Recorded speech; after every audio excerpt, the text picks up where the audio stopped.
రాసిన దానికి, నిజాయితీగా ఉండిన దానికి ఎన్నో కుటుంబాలు అధర్మాన్ని నాశనం చేసే ధర్మాన్ని నిలబెట్టే దానికోసము ఇంతమంది విలేకరులు పనులు చేస్తా ఉంటే ఈ రోజు నా అల్లుడికి జరిగే అన్యాయము, దీనికి న్యాయం చెప్పరా? ఈ దేశం కాదా? ఇది గుట్టుపోయిందా? ఇది నాశనం అయిపోయిందా? న్యాయం జరగాలి నా అల్లుడికి. నా అల్లుడు ఆత్మ శాంతించాలి.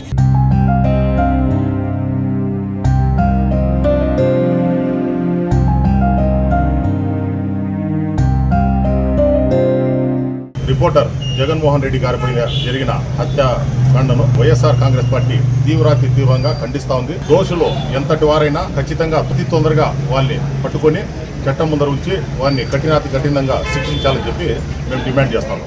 ఇప్పుడు ఈరోజు ఈ హత్య జరిగిన అనంతరం పరిస్థితి ఒకసారి గమనిస్తే వాళ్ళ కుటుంబం ఎవరైతే జగన్మోహన్ రెడ్డి గారు ఒక సీనియర్ రిపోర్టర్గా దాదాపు 25 సంవత్సరాల నుంచి ఈ ప్రెస్ ఫీల్డ్లో పనిచేస్తూ ఉన్నారో వాళ్ళు ఆయన మీద డిపెండ్ అయ్యి వాళ్ళ ఫ్యామిలీ అంతా కూడా వాళ్ళ పాప రీసెంట్గా జరిగిన ఎగ్జామ్స్లో దాదాపు 95% మార్క్స్ అనేది రావడం జరిగింది.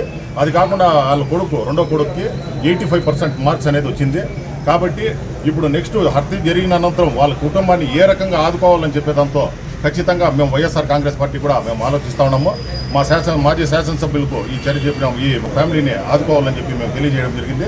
ఖచ్చితంగా వైఎస్ఆర్ కాంగ్రెస్ పార్టీ తరఫున పర్సనల్గా మా పార్టీ తరఫుగా మేము ఏం చేయాలో ఆర్థిక సాయం కానీ వారి కుటుంబానికి ఏ రకంగా ఆదుకోవాలనేది ఖచ్చితంగా మేము ఆదుకుంటాము. అది కాకుండా ప్రభుత్వ పరంగా ఏది చేయాలనుకుంటారో గౌరవ కలెక్టర్ గారు, ఎస్పీ గారు దీని మీద చర్యలు తీసుకొని వారి కుటుంబానికి దాదాపు 50 లక్షల రూపాయలు ఎక్స్గ్రేషియా ఇమీడియట్గా గవర్నమెంట్ తరఫున ప్రకటించాలని చెప్పి మేము చేస్తా ఉన్నాము.